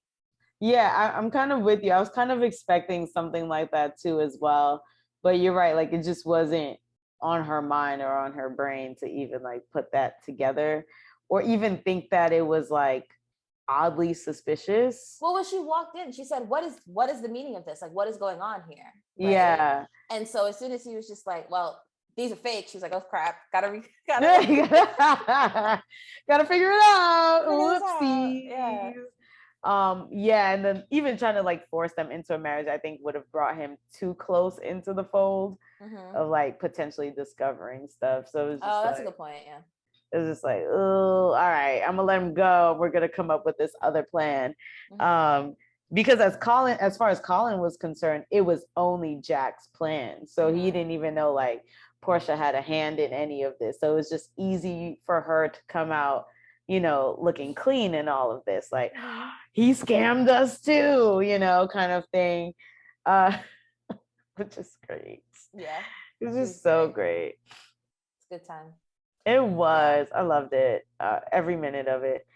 Even with her, so Philippa ends up marrying, I forgot his name. Mr. Finch. Mr. Finch. And like even the whole season, they're like, so where's her dowry? We're waiting on this money. What's up with that? Like kind of thing. And like they're trying to like hide around it and everything like that. And it's just, it was fun. Not to laugh at anybody's struggle, but it was fun watching them struggle and trying to scrap their way out of it. And I think it speaks to probably how they even got into high society, right? I get the feeling that they let us know that they're this nouveau riche family, so clearly wasn't born into high society, but somehow, some way, right? Along with Lord Featherington, climbed their way up. You don't think Lord Featherington was born into money? I think he was. He just gambled and like squandered it all away. He could have been. I don't think Portia was, or at least she had a season. Good point. But maybe you're right. Maybe she's been a part of society, but like the lower rungs, and she always just, you know. I think they ranked lower than a lot of the Of families. course, yeah. And at some point, maybe through the gambling, kind of came up a little bit, but then gambling always turns around at some point, right? So that got the betterment of them. But like, it also explains why they wear such bright colors and are such, are so loud and gaudy with everything that they try to do, because it's just like, look at us, we belong here, and trying so hard.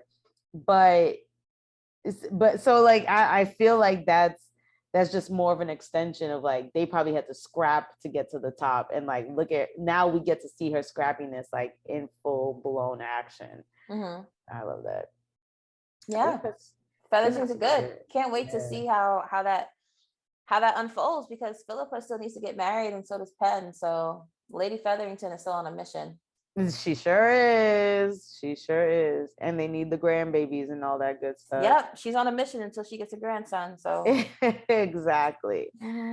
Exactly. All right, let's hop into the rest of the Bridgerton real quick. Yeah, so these were some of the side stories that weren't too fleshed out, or honestly, we don't care to flesh out too much, to be honest. So let's start with Eloise, our rebel fleur. And we could start with her relationship with Theo. Miss Eloise, I don't need a man to do nothing. I'm independent. I do what I want. I go where I want. I want to live my own life. Got a little taste of the love bug. She got bit by a love bug, honey. She got bit by the love bug, but she got bit by someone who respected her intellect. And I think everyone knew that that was the only way she was going to buy into the concept of love and getting married and stuff like that. So I'm happy for her. I feel sad that like what we're going to witness, maybe like if she keeps this going with Theo in subsequent seasons, it's going to be another Mary situation, right? Yeah. Where like, how will her family handle her wanting to marry someone that's not in society? Yeah, exactly. I'd like to think that, Benedict obviously will probably be fine with it. I even think Anthony might be okay with it. Daphne, I don't know. Their mother, probably not. Like, I just wonder how that's going to play out. Or we might find that just, like Eloise doesn't do that, and she finds a man next season somewhere who respects her for her intellect, and that's what she does. So I'm happy that at least she, you got to date in order to know what you like and you don't like. Yeah, like date around a little bit. I'm happy that she got that experience under her belt. Theo was cute too. He was, because she comes out this season, right? And she does end up like meeting and talking to quite a few dudes, and is not feeling any of it. And even the one guy who's kind of like, oh wow, you're really smart, and like, I love that, but he plays it as like, you're smart and women are usually dumb. And she's like, you don't need to insult my entire sex to like compliment me up, right? Or to compliment me. And so like, even that, she was just like, I don't like any of this. And her mom is like, I thought you like him. He loves your rebel kind of, spirit and all that stuff. And she's like, no, you got it wrong, Ma. Like, you failed. And so we do get to see her enter society, try to navigate that, even though she's absolutely against it. Even ask Kate, like, hey, you seem like you're fine without, having love or having anybody. Like, how is it? Like, is it cracked up to be? And Kate's like, it's cool, but you just gotta know where you stand at this point. Like, you gotta be willing to take on what comes with it. And I think that was a great point to make for her. Yeah, I agree. Yeah. We talked a lot about her relationship with Penelope already, I think. And just like where that stands now, and where it's possibly going to go. But I do think it's interesting to call out that the Queen just knew that it was Eloise that was Lady Whistledown, and obviously she's wrong, but the way she stepped to Eloise, I thought was dope. Like when she pulled up unannounced, it was like, get in. Yeah, it was given like heavy like drug dealer vibes. I really liked it. Heavy like mob boss, like intimidation vibes. Like, get in the car, don't say anything. I'm not even going to talk to you till we get to my palace so you can see the might of all my wealth and my power. And it's like, you got two options. Either you become my ally and you start helping me in your writings, or I take you and your family down. Which one is it? You have 3 days to decide. Get the fuck out. Like that whole thing, I was just like, amazing. Yeah. Amazing. I love that. Yeah. She was like, make it happen. Choose. You choose. And so now, you know, Eloise ends up having to scramble to like uncover who Lady Whistledown is, or find a way to just protect herself and her family and everything like that. And we see Penelope's betrayal and all of that play out. And then even that, right, brings scandal onto their family, because it's like now everybody's talking about Eloise in a certain type of way. So the Bridgertons had a lot to deal with this season. I'm not even gonna lie. They really had a lot to deal with this season. And it was a lot going on. I think that's all to be really said about Eloise. For Eloise. Yeah. Next we are on to Benny and the Jets. As you like to refer to him. Benny the crackhead. Okay, can we talk? he was just like intoxicated the whole season, and I both love that for him, but also am like a little concerned because he's the uncle that likes to get high. He's the fun uncle. he's the fun. I think Colin is probably more of like the fun uncle, like type, like safer, like safe when it comes to being safer for kids. Colin, right? That's not fun. You saw how Colin was like, "Oh, hi, little baby, Lady Crane's baby," or whatever. I forgot the kid's name, but anyways. So with Benedict, it's like I love that he found an outlet to really like encourage his expression, right? His art was great. He was able to finally loosen up and just like be the person he wants to be. Obviously, him being intoxicated the whole season means that he was running from something. What, we don't know, but like exactly what it is. I think there's like a huge identity question with him that he's like running from having to answer, and that he's going to have to face in subsequent seasons. He said he was giving up art because he found out that Anthony paid for his seat in the art school, which I get, but also like everyone said that you were actually kind of good, so like just keep going. Right. But yeah, he's been the drunk uncle the whole season, and I enjoyed it. I really did. It was fun to watch, like you said, watching him in his art classes develop that relationship with the female model. And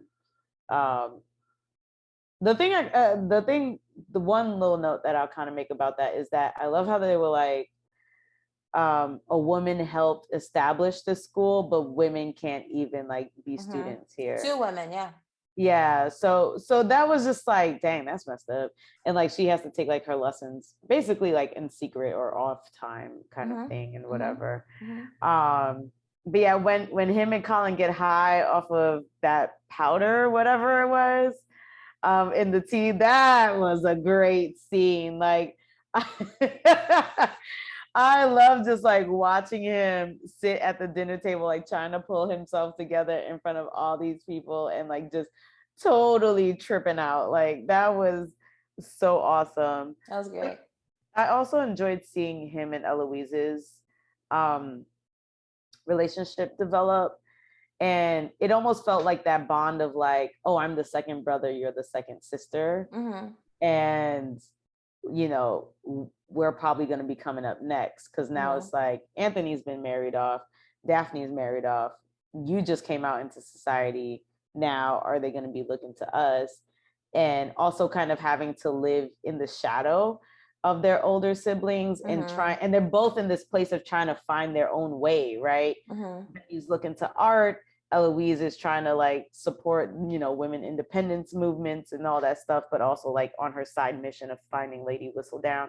So I thought it was beautiful that they took the time out to develop their relationship a little bit more and bring them closer together. I agree. And I think that's going to play a huge role in subsequent seasons, definitely. Oh, for sure. For every reason you just said. So I agree. Yeah.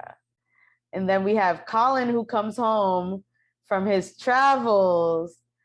Captain Save-A-Ho. Colin, Captain Save-A-Ho. He could not let Lady Crane, aka Miss Marina Thompson, go. So he he comes back and he's like, yeah, I spent a lot of time soul searching, just trying to find myself and fall in love with myself all over again. Is basically what he was doing when he was in Greece, right? And so he I'm does sorry to laugh. that. That's what he did, right? He did, but like I just think about how so many men try to use that whole I'm trying to find myself kind of thing. And I was like, they tell you that, and then it's like 2 months later they got a whole fiance. And I'm just like, you are correct. Yes, you are correct. That line was triggering for me. I know your life enough to know why that would be. But I also likened it to like a woman after a breakup when she's like, I'm gonna just focus on me. Like that's the vibe I got from him. But then he came back and found out that Mr. Marina Thompson was like down the block and was like, I'm gonna go see her. And it's just like, it's like, why? You have no reason to do that.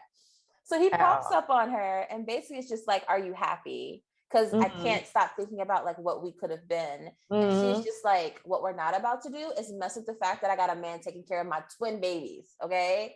So what you need to do is get me out of your brain, move on. Yes, we probably could have had something, but like we need to be talking about practical things here. First of all, I got a man.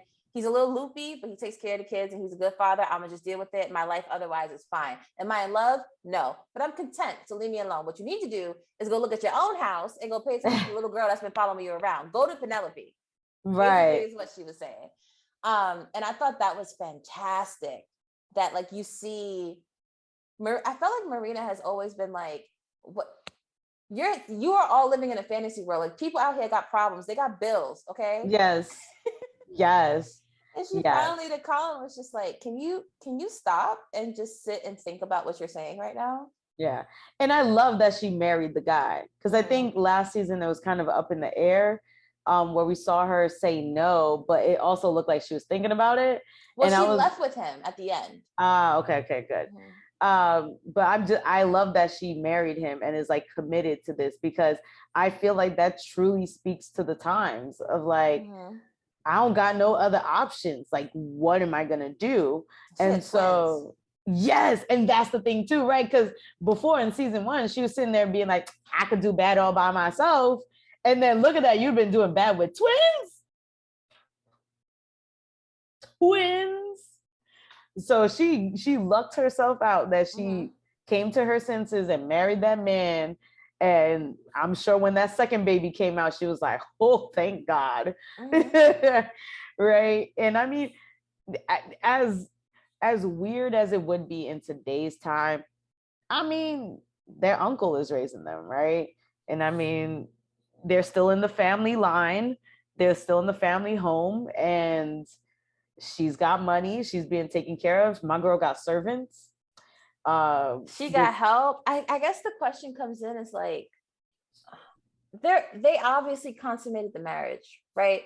It's like if she has kids, her kids are her kids are cousins. Yes. Which is probably fine, but also like cousins, sister, brothers. Yeah. I mean, I have a set of those in my family. We won't talk about it. And it can be weird for the kids to like wrap their head around that, you know? It could be, but I also wouldn't be surprised if they just pass them off as all being. But I mean, but everybody knows that those aren't his kids because she showed up pregnant. Remember? The help would know. Everyone know. Yes, because she tried outside to marry, of the Featherington. Because she tried to marry Colin. Lady Whistledown outed her. Yes. Right. Okay. Right. Yes. They would be doing a disservice if they did not make it clear that he's your uncle, because everybody else will know. Yeah. I mean, we'll see. Well, we probably won't see, but yeah, good point. It is a weird thing to kind of wrap your head around. But I agree with you in terms of like just her sticking to that practicality and shutting Colin all the way down. Because also it's like, Colin, like you was really gonna step up and take care of these 2 kids. Like you still willing to step up and take care of these 2 kids. Like you're really about to have her divorce this man to like come be with you with 2 children. What a scandal that would be. Right. Like, and that's what I love, because she's looking at him like, what are you expecting of me? Like, what do you think is gonna happen here? And you have Penelope all in front of your face, and you've been overlooking her this whole time, which I mean, classic story. Right? Yeah. But like, oh, you're my little sister's friend. Yeah. I don't see you that way. I think You're not a woman, you're Penelope. She's like, what the? Woo! My chopped liver? When he hit her with that line, I was just like, Emotional damage. yes, that hurt. Yeah. That hurt. And it was all in her face. That hurt. Oh man. So I think sorry, you were about to say something. I was just gonna say, like, I'm not sure. Like, I think Colin's one of the characters where I'm just like, okay, where are we gonna go from here? And I know you're thinking that him and Penelope are gonna get together, but I don't think so.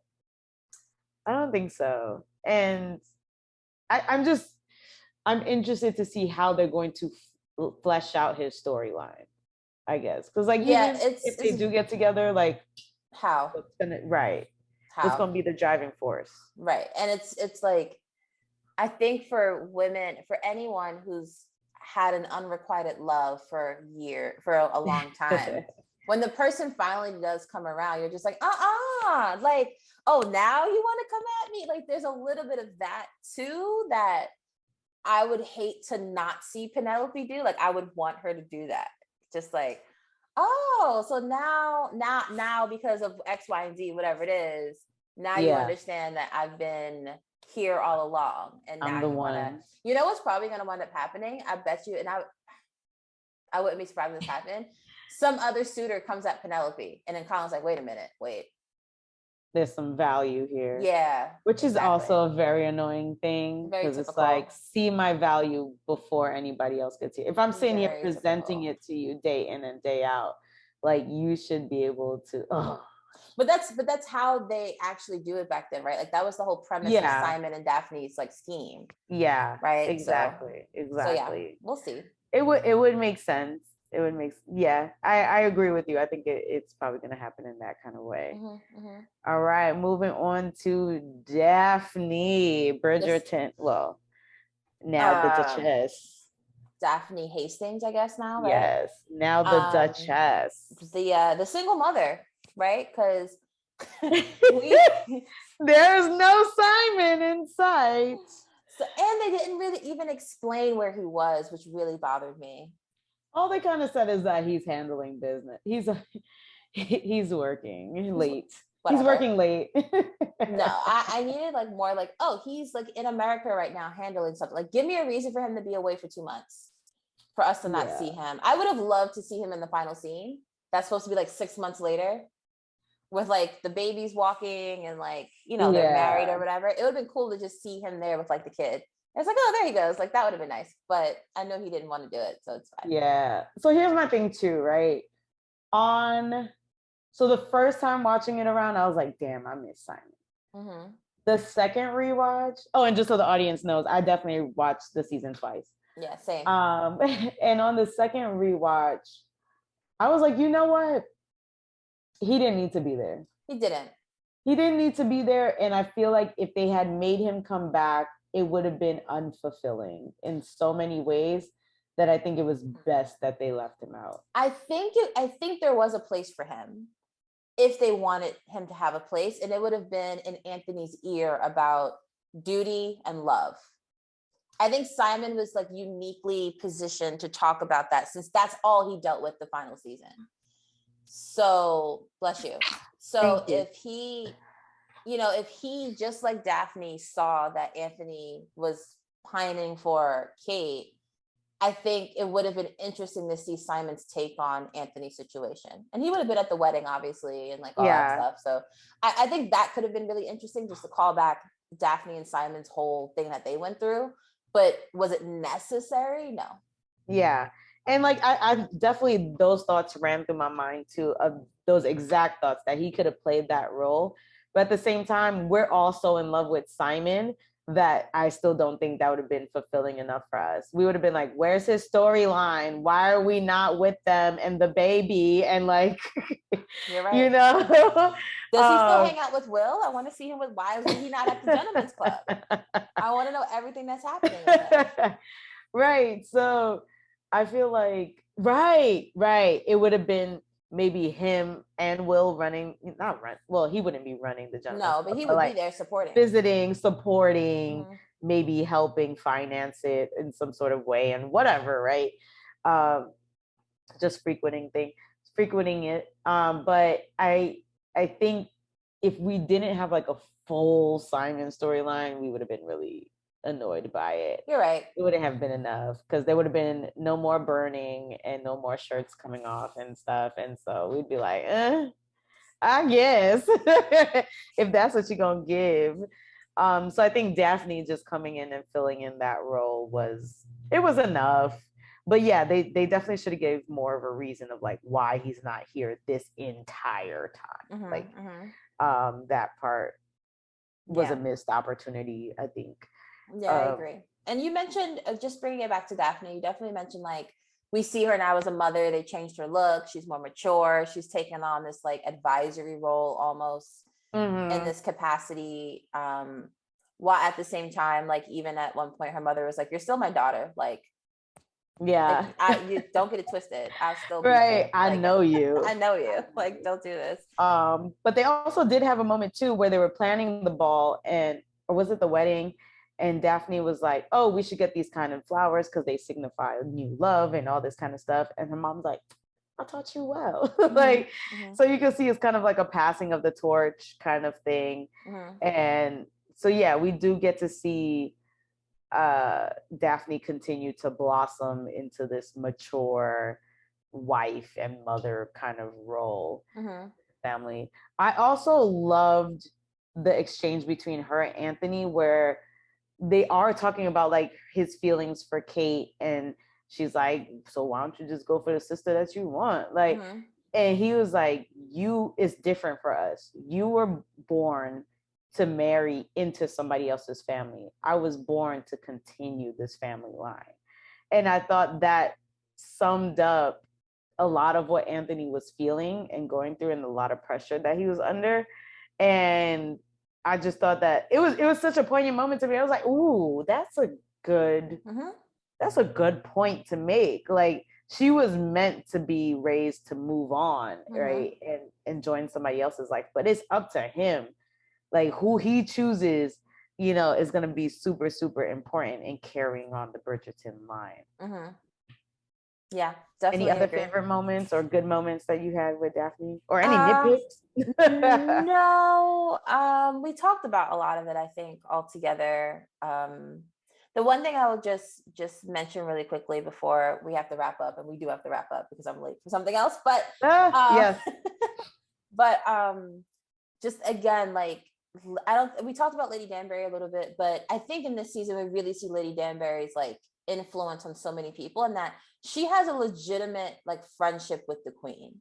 Yeah. That it was alluded to last season, but like we see it this season, that there is a friendship, but also this level of like reverence and respect between both of them. Like Lady Danbury obviously respects the Queen for being her queen, but the Queen respects Lady Danbury's because she knows what she can do, right? Yeah. And it was just really great just seeing, I'm just be frank, two Black women with like the power that they hold within that society, just like be like, all right, what like planning and scheming, like plotting and planning things out. I love that. I just give me more of them, please. That was definitely great to see happen between them.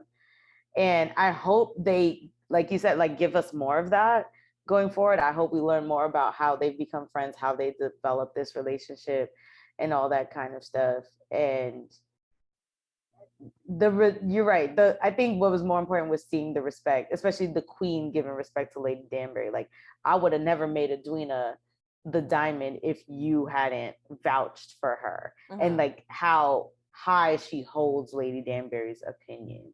So that was fun to see for sure. Yeah. Speaking of diamond.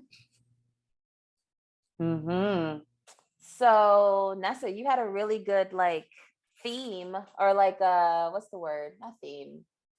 Like, I guess like aspect of the show. We should probably just do this more often. Like, who's the MVP of like whatever we're talking about? Yeah. We've done it sparingly and from time to time, but I think we should definitely make it a more continuous thing. It was like, who was the MVP of season 2 of Bridgerton.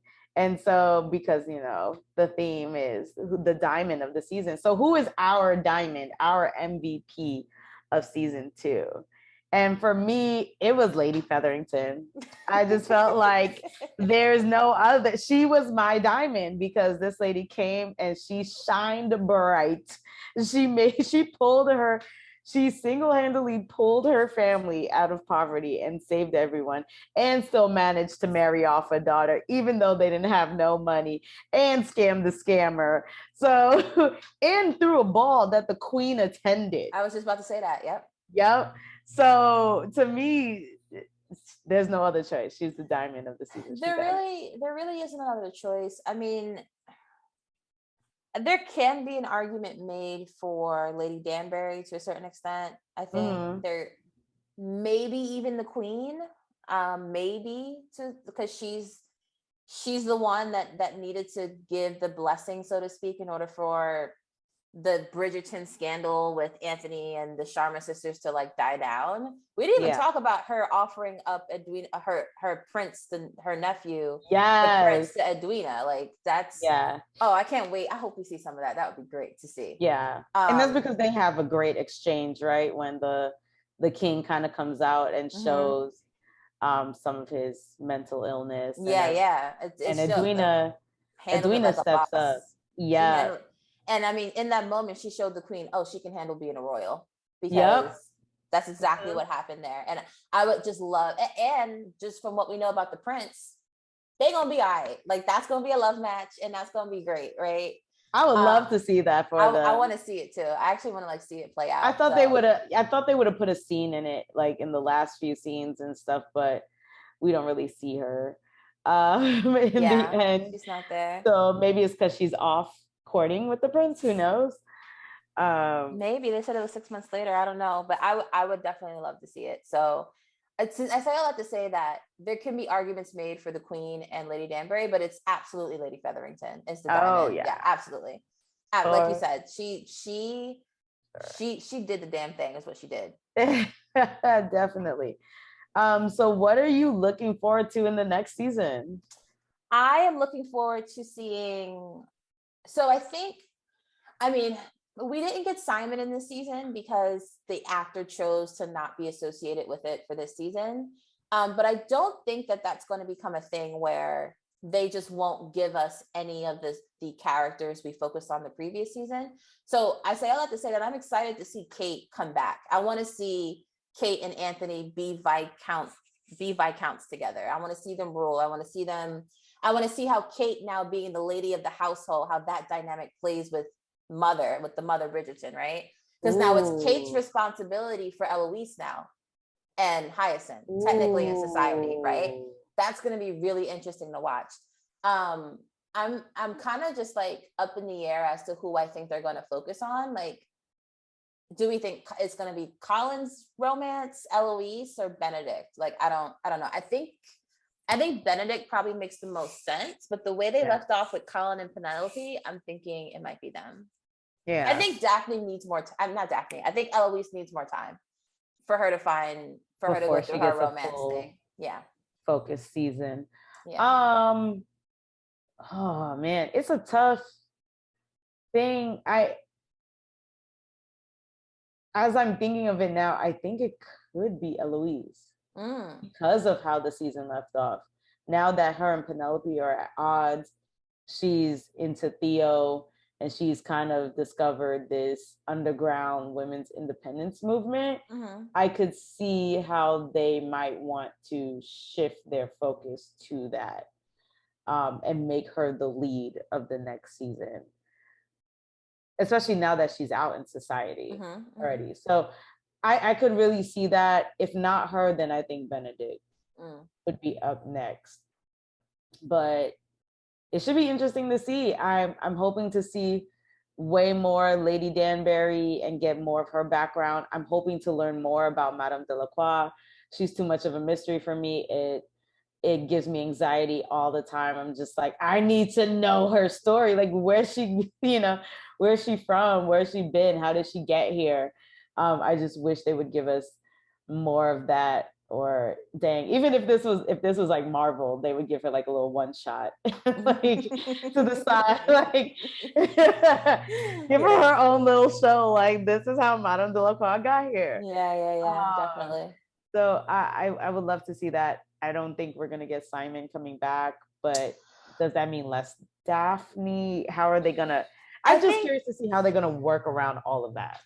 I think we'll see Daphne with another kid. Yeah. I think if we're lucky, we'll get Simon for at least an episode. Yeah. Because the actor has proven his point, right? Like you proved your point. You were in this season, like just come back. Like stop being a little prick. Just come back. Like we get it. You didn't want to be tied to this forever. Like, but come back because the people need you, right? Right. The people want it. Yeah, I just want to see you. I just want to see you and your little family being happy. Like, like round that out. So I want to see that. I think they might kill somebody off the next season. Ooh. And the reason why I say that, because like some of these people are like older, like, and I don't want to say it's Lady Danbury, but she's older than everybody else. She died.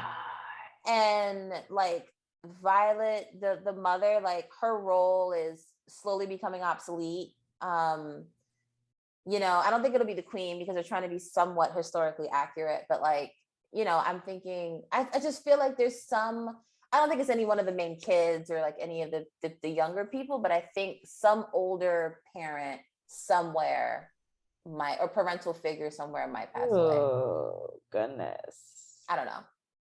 That would be interesting, to say the least. That would be a twist. If not next season, then season 4, I would say. Yeah. I think we're going to, of course, continue to see Penelope navigate being Lady Whistledown, because like you said, at the end of the season she's like, I'm back, bitches. So that's gonna be fun to kind of, because now that Eloise knows, how are you gonna play this out, how are you gonna make it work? I mean, she's probably, my assumption would be like, if she's able to make it to the next season without Eloise telling anyone, she's probably just going to stay away from writing about the Bridgertons, like full stop. But then I feel like it would make Eloise look even more guilty. It would make everyone think that it's someone in the Bridgertons, which might be Penelope's plan. Like, I think, because like I'm like, might want to throw her under the bus. She looked like she's feeling spiteful because now she's been crossed by 2 Bridgertons. I'm just like, I feel like she's just gonna go full force on them at this point now. I think she's just gonna. But it would do more damage, I think, to purposely not write about their scandals and have everyone think it's someone in the household that's Lady Whistledown. Possibly, yeah. And they'll obviously think it's Eloise. Yeah. I'm curious to see if we'll see Edwina again. I would like to. It was interesting to me how she was kind of left out of the last few moments of everything. But also, like, I kind of loved that because it was like, yeah, I kind of approve y'all being together, but still F you. Like, I don't want to send my face. Yeah, you sneak around with this man behind my back when we were supposed to get married. Like, my whole wedding was ruined because of you. And so, and I was embarrassed in front of the whole time. And so it made sense, but also I was just like, oh dang, where is she? Yeah, I think that's all. Yeah, most of what I'm looking forward to next season. It should be interesting how they pull everything together and how they explore some of these new, open-ended questions that they've left us with at the end of the season.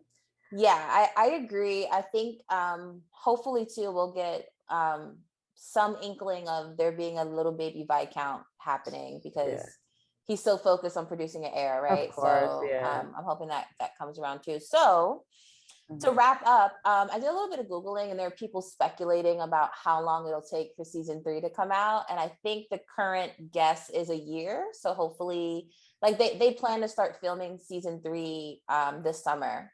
Okay. And usually with the last 2 seasons, it's been a year between the start of filming and then it being released. So we're thinking summer 2023. So summer of next year, we might get season 3. So. Gotcha. So were you satisfied with season 2? All in all? That's a good question. People have been asking me that. I think if season 1 was a 90 out of 100, then season 2 was like an 80, 85. I still enjoyed season 1 more than season 2. And I think it's because of what I talked about at the top, which is like understanding how the people fell in love. Yeah. That gray area for Kate and Anthony with me, where it's not making logical sense to me. And love is not supposed to be logical. I get that, but this is how my brain works. Okay. Right. That piece of it missing is bringing it like one step down a little bit. Like really being able to understand and follow the love story is what's missing for me.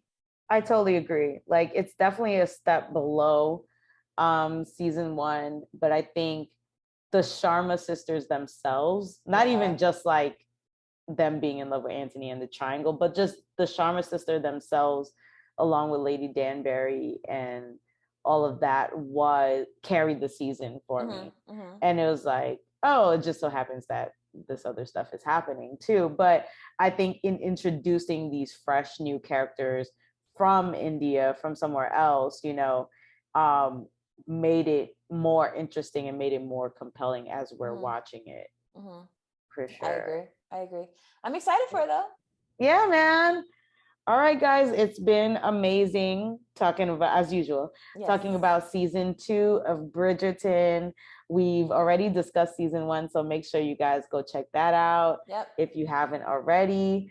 And we are happy to continue to bring all this content to you guys. Make sure you follow us on our socials at Casual Fangirls _, subscribe, watch us on YouTube, all the things. Support Black women. Yes. And so we'll be wrapping this up, and we hope to see you guys soon. I am Ness. And I am T. And together we are the Casual Fangirls. We will see you guys next time.